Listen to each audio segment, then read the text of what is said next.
Grandma's Favorite Little Boy by Vito Daladon Jr. As I strolled along the muddy side streets towards school, I saw the two boys again waiting for me along the school gate. As I looked at them, the boys in my head felt like they were on fire. Them again. They were the bullies, Hey punk, what's up with you? said one of the bullies. Please, not today. I responded. They picked up a wooden stick and threw it at me as I walked by, and I just ignored them. I thought of smashing their head in the wall as I felt my anger building up in my veins. But I knew it was wrong to hurt someone, so I just proceeded to go to my class. As I was walking in the muddy street, they looked me in the eyes and said, What's up, mama's boy? as they aggressively threw a rock at my back. After walking for a while, I arrived at my home. I was so mad that I wanted to demolish the surroundings around me using my hands.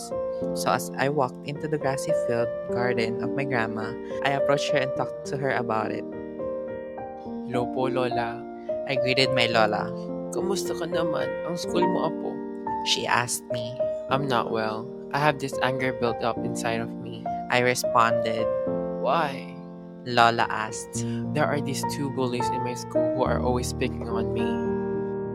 The next day, my mom rushed to the mail and she carefully opened the mailbox. My mom saw a thick white envelope. We received a letter from the mail that notified us that we were going to Hawaii.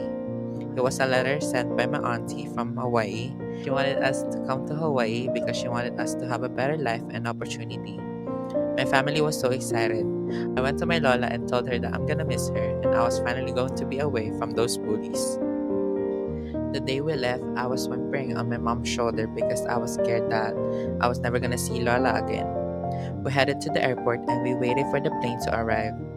As the hour passed, we heard an announcement that our flight was departing in 10 minutes.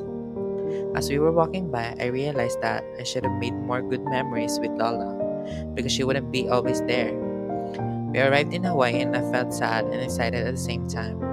As we were waiting for my father to pick us up, I told myself that everything fades away as the time goes on.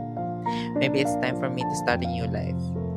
My dad arrived and I hugged and greeted him because it had been a long time since I had seen him. How are you, my son? I'm alright, Dad. It's been a while since I saw you. That was when I realized that I was ready to make new special memories with my dad. Now, even though I missed my Lola,